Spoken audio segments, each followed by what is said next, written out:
balik lagi di Agnes Heidi. Kali ini aku akan masak masakan khas Bali yang jadi favorit aku nih, tumbali. Nah, bahannya itu sangat mudah. Kalian perlu menyiapkan daging bebek atau ayam, daun salam, daun pisang untuk membungkus, santan, ketumbar, lada, kaldu bubuk, gula, terasi, dan kemiri. Lalu kita juga membutuhkan serai, jahe, lengkuas, kunyit, dan juga kencur. Dan tentunya kita juga membutuhkan bawang merah dan bawang putih. Selanjutnya kita haluskan semua bumbu kasar menggunakan chopper atau blender yang kalian punya. Setelah halus, tambahkan juga bumbu-bumbu bubuk yang sudah kita siapkan. Nah, setelah semua tercampur, sekarang kita siapkan daging-dagingnya nih. Di sini aku pakai daging ayam dan bebek. Di sini opsional ya. Kalian bisa menggunakan ayam saja atau bebek saja. Rasanya akan sama-sama enak.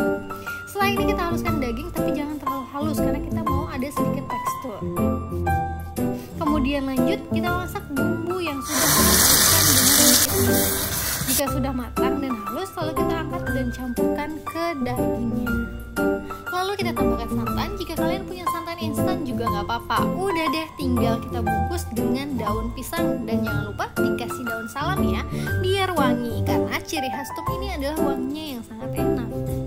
Nah, jika sudah kita bungkus semuanya seperti ini, lalu tinggal kita kukus kurang lebih 20 menit.